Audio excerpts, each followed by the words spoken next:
കൽദായവാദം മുന്നോട്ട് വയ്ക്കുന്ന അവരുടെ കാപ്പകളിലും അവരുടെ മധുബഹകളിലും കുർബാന ചെല്ലുന്ന തബ്ലൈത്തിയിലും ഒക്കെയും വയ്ക്കുന്ന കുരിശ് എന്ന് പറയുന്നത്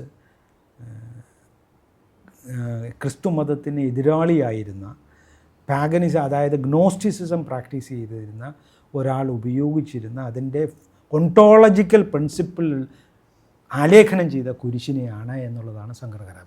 കുരിശ് പ്ലെൻറ്റി ഓഫ് ഓർത്തഡോക്സ് കാത്തലിക് കുരിശുകളുള്ളപ്പോൾ പാഗനിസത്തിൻ്റെ കുരിശെടുത്ത് ഉപയോഗിക്കേണ്ട കാര്യമില്ലല്ലോ, ഗ്നോസ്റ്റിസിസത്തിൻ്റെ കുരിശ് ഉപയോഗിക്കേണ്ട കാര്യം. സ്വാഭാവികമായിട്ടും പേർഷ്യയിൽ നിന്ന് കച്ചവടത്തിന് വേണ്ടിയിട്ട് കേരളത്തിലും സിലോണിലും വന്ന ആളുകൾ കൊണ്ടുവന്ന കുരിശാണ് ഇത്. തീർച്ചയായിട്ടും. അല്ലാതെ തോമാസ് ലീഹ കൊണ്ടുവന്ന കുരിശല്ല എന്ന് നമുക്ക് വ്യക്തമായിട്ട് സെൻറ്റ് തോമസിൻ്റെ സ്കെലറ്റൺ ഏതെന്ന് തിരിച്ചറിയും. അപ്പോൾ അതിൽ ഒരു ഗവേഷകൻ പറഞ്ഞു, അതിൽ ഒരു സ്കെലറ്റന് ബ്രൗൺ കളറാണ്, മറ്റേ സ്കെലറ്റർ കുറേ കൂടെ ഫെയർ കളറാണ്. സർ, അതുപോലെ നമ്മുടെ കുറവിലങ്ങാട് പള്ളിയുമായിട്ട് ബന്ധപ്പെട്ട് അങ്ങയുടെ ചില എഴുത്തുകൾ സമൂഹ മാധ്യമങ്ങളിൽ വളരെ ശ്രദ്ധ ആകർഷിച്ചിടാം. ഈ കുറവിലങ്ങാട് പള്ളിയുടെ യഥാർത്ഥ ചരിത്രം എന്താണ്? 1-ാം നൂറ്റാണ്ടിൽ പരിശുദ്ധ കന്യാമാതാവ് പ്രത്യക്ഷപ്പെട്ടു എന്നതിൽ ചരിത്രപരമായ എന്തെങ്കിലും അടിസ്ഥാനം ഉണ്ടോ? ഞാൻ ഈ വിശ്വാസികളുടെ ഡൊമൈനിൽ കയറി ഞാൻ അറ്റാക്ക് ചെയ്യാൻ പോകാറില്ല. എന്ത് കഴിഞ്ഞാൽ അത് ചരിത്രമല്ല എന്നുള്ളത് നമുക്കറിയാം. അത് അവരുടെ വിശ്വാസമാണ്. അങ്ങനെ ഒരു പ്രത്യക്ഷപ്പാടമൊന്നുമില്ല. 1-ാം നൂറ്റാണ്ട് എന്ന് പറയുന്ന ഒരു കഥയേ ഇല്ല. അതിന് തെളിവുകൾ ഞാൻ പറഞ്ഞു തരാം. അത് ഞാൻ പറയുന്നത് എന്നാന്ന് വെച്ച് കഴിഞ്ഞാൽ, ഈ ബ്രാഹ്മണർ കുടിയേറി കഴിഞ്ഞ് കഴിഞ്ഞപ്പോൾ 34 ബ്രാഹ്മണ ഗ്രാമങ്ങളാണ് ഉണ്ടായിരുന്നത്. ആ രീതിയിൽ ഏറ്റുമാനൂരാണ് ഒരു അമ്പലമുള്ളത്, ഏറ്റവും പുരാതനമായിട്ടുള്ളത്. അതിൻ്റെ അടുത്ത് ഒരു ഗ്രാമമുണ്ട്. ഈ കുറവലങ്ങാട് എന്ന് പറയുന്നത് ഒരു പ്രട്ടി ആ കാലഘട്ടത്തിൽ ഈ പറയുന്ന 1-ാം നൂറ്റാണ്ട് ഒരു കാട് പിടിച്ച് കിടക്കുന്ന സ്ഥലമായിരിക്കാനേ വഴിയുള്ളൂ. പിന്നീട് ഈ പറയുന്ന ഈ മലയാള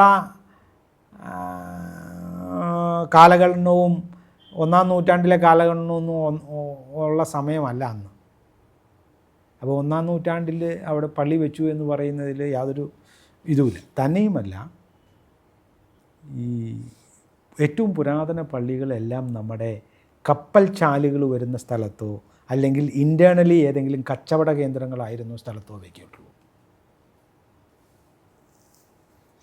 അപ്പോൾ കുറവളങ്ങാട് പൊതുവേ എൻ്റെ ഒരു നിഗമനപ്രകാരം കടുത്തുരുത്തിയിൽ നിന്ന് വന്നവർ വെച്ചിരിക്കാനാണ് സാധ്യത. കടുത്തുരുത്തി കപ്പൽ ചാലുള്ള സ്ഥലമാണ്.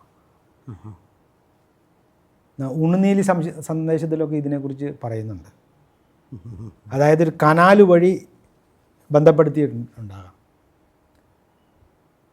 നമ്മുടെ ഈ വേമ്പനാട് കായലിൻ്റെ ഇങ്ങേ സൈഡുണ്ടല്ലോ, അതായത് കടലിനോട് ചേർന്ന സൈഡ്, അതൊക്കെ ഡിപ്പോസിറ്റ് ചെയ്ത് വീണ്ടും റിക്ലെയിം ചെയ്ത് വരുന്നതാണ്. യഥാർത്ഥത്തിൽ കൊച്ചിയുടെ തീരമെന്ന് പറയുന്നത് തൃപ്പൂണിത്തുറയായിരിക്കാം. അപ്പോൾ അങ്ങനെയുള്ള കാലഘട്ടത്താണല്ലോ 1-ാം നൂറ്റാണ്ടിൽ ഏറ്റവും കൂടുതൽ ചന്തകളൊക്കെ ഉണ്ടായിരുന്നത്. ആ ചന്തകളിൽ ഈ കടലുമായിട്ട് ബന്ധപ്പെട്ടോ കായലുമായിട്ട് ബന്ധപ്പെട്ടോ സ്ഥലങ്ങളിലല്ലേ പള്ളികൾ ഉണ്ടാകാൻ ചാൻസ് ഉള്ളൂ, അവിടെയല്ലേ സെറ്റിൽമെൻ്റ് ഉള്ളൂ. അതെ. അപ്പോൾ നാച്ചുറലി കുറവലങ്ങാട് എന്ന് പറയുന്നത് ഒരു 1000 കൂടി, അതിന് വേറെയും ഡീറ്റെയിൽസ് ഉണ്ട്. അതിൻ്റെ ഡീറ്റെയിൽസ് എനിക്ക് ഡേറ്റ് അറിയില്ല, വേറെ കാൽക്കുലേഷൻസ് ഉണ്ട്. അങ്ങനെ വെച്ചതാകാം. അതിൽ കൂടുതൽ മുമ്പായിട്ട് അതവിടെ ഉണ്ടാകാൻ വഴിയില്ല. ഞാൻ എൻ്റെ ഗവേഷണത്തിൻ്റെ ആവശ്യകതയുമായിട്ട് ഞാൻ കുറവലങ്ങാട് പള്ളിയിൽ ഒരിക്കലും പോയിരുന്നു. ഒരു എക്സാമ്പിൾ പറഞ്ഞു. ഞാൻ അവിടുത്തെ അച്ഛനുമായിട്ട് സംസാരിച്ചിട്ട് ചോദിച്ചു, ഇവിടെ ഈ പറയുന്ന അപ്പുറം ഇവർ പകലോമറ്റം തറവാട്ടുകാരും അവിടെ കുറേ ശവകുടീരങ്ങളുമുണ്ട്, അതുള്ളതായിട്ട് എന്തെങ്കിലും തെളിവുകൾ ഉണ്ടോ എന്ന് ചോദിച്ചു. അദ്ദേഹം പറഞ്ഞു, ഒരു തെളിവും ഞങ്ങൾക്കില്ല. പിന്നെ ഞാൻ കൂടുതലൊന്നും ചോദിച്ചില്ല. അത് തന്നെയല്ല, എനിക്ക് ഭയങ്കര ഇൻട്രസ്റ്റിംഗ് ആയിട്ടുള്ള കാര്യം അതിലെ ഖബറുകളുണ്ടല്ലോ, ആ ഖബറുകളുടെ രീതി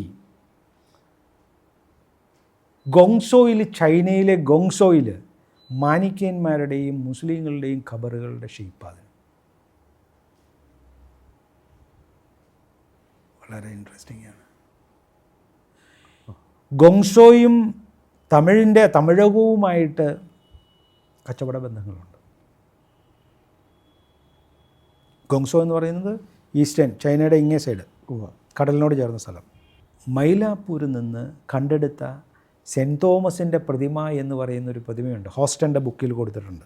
ഒരു 2 പ്രതിമ കിട്ടിയിട്ടുണ്ട്. അതിലൊന്ന് സെൻറ്റ് തോമസിൻ്റേതാണ്. ഒരു ബുക്കും പിടിച്ചുകൊണ്ടിരിക്കുന്നത് ഞാൻ എൻ്റെ ബുക്കിൽ കൊടുത്തു.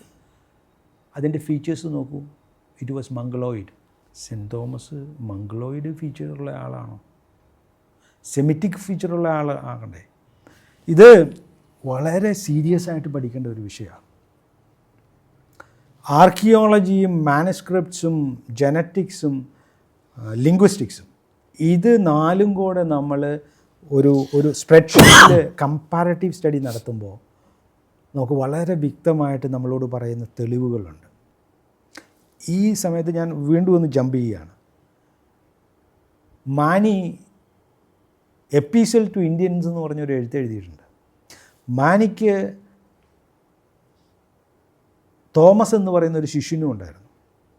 പോർച്ചുഗീസുകാർ മൈലാപ്പൂർ ഗവേഷണം നടത്താനായിട്ട് ആദ്യമേ മൈലാപ്പൂരിൽ കൊണ്ടുപോകുന്നത് അർമീനിയൻ കച്ചവടക്കാരാണ്. അന്ന് അർമീനിയൻ സെറ്റിൽമെൻ്റ് അവിടെയുണ്ട്. പുലിക്കാട്ട് അവർ കച്ചവടം നടത്തിയിട്ടാണ് അവർ പറഞ്ഞു, ഞങ്ങൾ ഒരു സിദ്ധൻ്റെ അടുത്ത് പോവുകയാണ്, നിങ്ങൾ വരുന്നുണ്ടോ എന്ന് ചോദിച്ചു.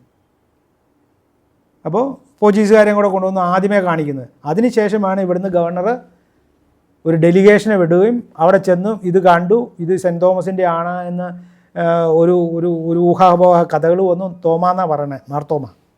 അതിൻ്റെ കാവലാൾ ഒരു മുസ്ലിമാണ്, ഒരു വൃദ്ധൻ. അയാൾ അവിടെയാണ് താമസം. അദ്ദേഹം പറഞ്ഞു അത് ഞങ്ങളുടെ തൂമയാണ്. അന്നൊരു നെസ്റ്റോറിയന്മാരും ഇല്ല. അത് ഞാൻ എൻ്റെ ബുക്കിൽ അനലൈസ് ചെയ്തിട്ടുണ്ട്. ഇവിടുന്ന് യാത്രികരൊക്കെ പറഞ്ഞിരിക്കുന്ന ഓരോന്നും വെച്ച് അതിൻ്റെ ടെക്സ്ച്വൽ ക്രിറ്റിസിസം നടത്തിയിട്ടുണ്ട്. അപ്പം നമുക്ക് മനസ്സിലാക്കാൻ പറ്റും എങ്ങനെയാണ് ആ കാര്യങ്ങൾ ഡെവലപ്പ് ചെയ്തു വന്നത്. ഞാൻ പറഞ്ഞത് എന്താണെന്ന് വെച്ച് കഴിഞ്ഞാൽ, നമ്മളൊരു സബ്ജക്റ്റിനെ പഠിക്കുമ്പോൾ എല്ലാ മേഖലയിൽ നിന്നുമുള്ള തെളിവുകളെ ഒരു സ്പ്രെഡ്ഷീറ്റിൽ വെച്ചിട്ട് വേണം നമ്മൾ അനലൈസ് ചെയ്യാൻ. സ്ക്രിപ്റ്റ് സ്റ്റഡിയാണ് ഞാൻ ലിംഗ്വിസ്റ്റിക്സിൽ പറഞ്ഞത്. ബുക്ക് പഹ്ലവിയും സാൾട്ടർ പഹ്ലവിയും രണ്ടും രണ്ടാണ്. എന്തുകൊണ്ട് സതേൺ ഇന്ത്യയിലെ കുരിശിൽ സാൾട്ടർ പഹ്ലവി എഴുത്തു വന്നില്ല? ഓൾ പുട്ട് ടുഗദർ എന്നോ എന്താണ് നമ്മളോട് പറയുന്നത്? വിഷയം വളരെ ഗഹനമാണ്.